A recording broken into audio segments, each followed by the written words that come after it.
I couldn't help it. I piped up and said, "There's thousands of them. Yeah. There's thousands of them." But when something deeply impresses me, like it's not just telling the story, but acting it out and with fists on the desk. He comes into my office and he pounds on my desk and he says, "How can you stand it?" Yeah, he starts out with, "My God, Lamont, how can you stand it?" You know? Anyway, let me tell you the story of DevoeHeaton. I was a counselor in the state presidency, and Bishop Heaton was bishop of the West 12th Ward, and I knew him well. I didn't have anything to do with his son being called on a mission. He went on a mission to Australia, and by the time he came back, I was state president. And what was his name? That was our state mission president, lived over here on 9th East. And he said, "I've got a problem. They got a young elder that's come back from Australia named DevoeHeaton. And our sister missionaries, mostly they had in the state mission, just get somebody ready to be baptized. And this guy grabs them, and in 2 weeks he's got them baptized. And it's very discouraging to the missionaries." He said, "What can you do to help me?" Well, you know, what am I going to do? Go say, stop it or get out of the mistake? But anyway, I got a telephone call one night at 10 o'clock. He said, "President Peterson, my name's DevoeHeaton. Can I come up and talk to you right now?" I said, "Sure you can." So up he comes. Gives me a chance to talk to him, see? Comes in, he's got his patriarchal blessing in his hand. He said, "President Peterson, you've got to call me on another mission." I said, "What?" He said, "Well, you've only been home for a year, you know." And he was in law school at the University of Utah. And he said, "Here's my patriarchal blessing." And I've underlined right here, I want you to read that. It said, "Thou shalt plant thy feet on the continents of the earth to declare the everlasting gospel." Now he said, "I've got to go. I got to go. I haven't." I said, "What you talking about, DeVoe? Australia is a continent, so's North America. So you're declaring it on a continent. But it's greater than that. I know it's greater than that. I got it in my heart. I've got to go on another mission." I said, "DeVoe, who's going to keep you? Your father and mother can't keep you. They were old." And I said, in those days we didn't have the church program on missionaries. And I said, "I don't know if their elders quorum would support you or not." But I said, "Let me give you a tip."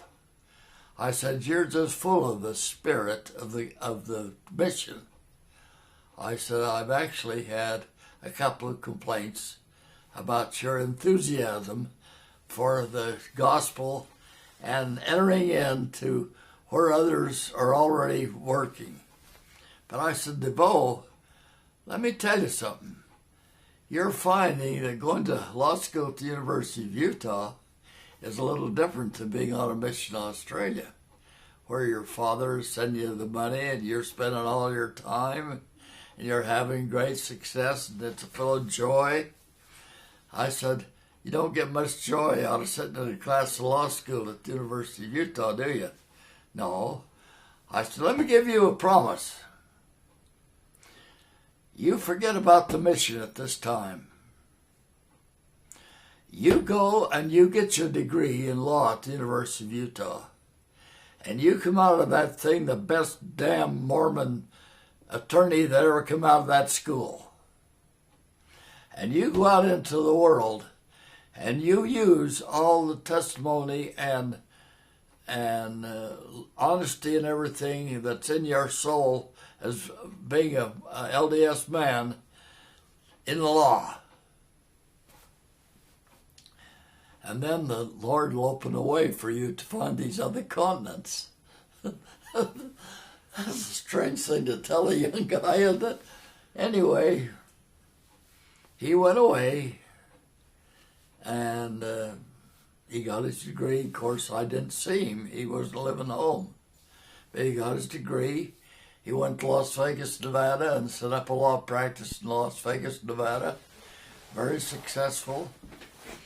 I listened to a radio one day, and they were talking about a young district attorney in Las Vegas who was running for governor of Nevada, and he did fine in Las Vegas, but when Reno votes came in, he was done. That was all I heard about him. Well, about a month or two later, I was, let me see if I get the sequence right. Well, the sequence is Alice and I and her sister and husband were on a little vacation in Honolulu, Hawaii. I came back to the hotel at night and walked over and picked up a newspaper. We went up the room. We had had something to eat. Alice is doing what girls do. I take off my shoes, go throw on the bed, open the paper. I don't have to open it. Down in the bottom on the front page, there's a double column outlined in about very heavy black lining all the way around it. And here's the headlines up here. Decision on famous trial due in the morning. Turns out that a bunch of the mafia outfits was on trial in Honolulu, Hawaii for smuggling and all that kind of stuff. And then down here at the bottom it said, in this little thing it said, words received today from the district attorney of the state of Nevada, that in the eventuality that this court finds these men not guilty, that he hereby puts a subpoena for hold that they're to be returned to Las Vegas, Nevada for trial. So that's the next thing I heard. Well, Oscar McConkie had been counselor with Bill Curtin with me in the state presidency. And I ran into Oscar. He had been mission president in Phoenix, Arizona. And someone told me that he was using DevoeHeaton as his counselor because Las Vegas is in his district. So I said to him, I said, someone told me that you know L. DevoeHeaton. Oh, yes, he's my counselor up in Las Vegas, Nevada. I said, well, I told him the story. He said, that guy's going to end up with concrete shoes in Lake Mead. And he says, you know, he's just death on him. And he said, he's going after everything he's got. And I said, well, that's what I read in that paper. I said, could you imagine him? I think it was 5 guys that was in on that other. And he said, that's old DeVoe for you. He said, that's just the kind of a guy he is. So time goes on. I go out to a little, one of the little ward houses out there on McClellan Street, about 10th, 11th South, to a 70th wedding anniversary of DeVoe's father and mother. And when I get there, lo and behold, here's a very lovely young woman with quite dark skin. She probably was Arabian or something. She was not Mexican. And 4 or 5 little kids running around with her. So I said to Bishop Heaton, I said, where's DeVoe? I said, I thought I'd meet him here. Well, haven't you heard? He said, no. And he said, well, that's his wife right there and his children. But he couldn't come. He said, the king of Saudi Arabia, Faisal, went to our CIA, I don't know what you know about Arabia, but Ibn Saud in 1949 was the guy that unified the Arabian Peninsula. And he just went, he took a nice group of his horsemen and rode down through there, and they'd stop at a Arabian group, and he'd say, now, I'm organizing, unifying Arabia, and I want you to come and join us. We'll be one together, stronger. Now, if you don't want to join me, just tell me, and we'll have a little battle right here. And I promise you somebody will get hurt. And they'd say yes. He said, now, what I want you to do is give me one of your daughters for a wife to cement the deal. That was Ibn Saud in 1949. Well, turned out this fossil was one of his sons. And to this very day, the last king of Saudi Arabia was one of his sons. He had 5 sons born after he died. He had all these wives, and the sons were all not related. And so there had been several younger sons that's in the line to go up to be king that suddenly died because somebody down here had a knife, And so Fossil, when he became king, he'd gone to the CIA and he said, I want you to find me one of the most honest, strong, powerful men. And DeVoe was big and strong. He was a Heaton from southern Utah. And he said, I want you to him, and I'd like him to be a lawyer so he could tell me about the law and things. I want to be my personal guard.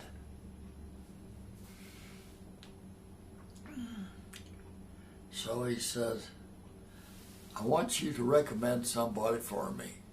Lo and behold, they recommended ZOOM0096DevoeHeaton. ZOOM0096DevoeHeaton is now in Riyadh, Saudi Arabia.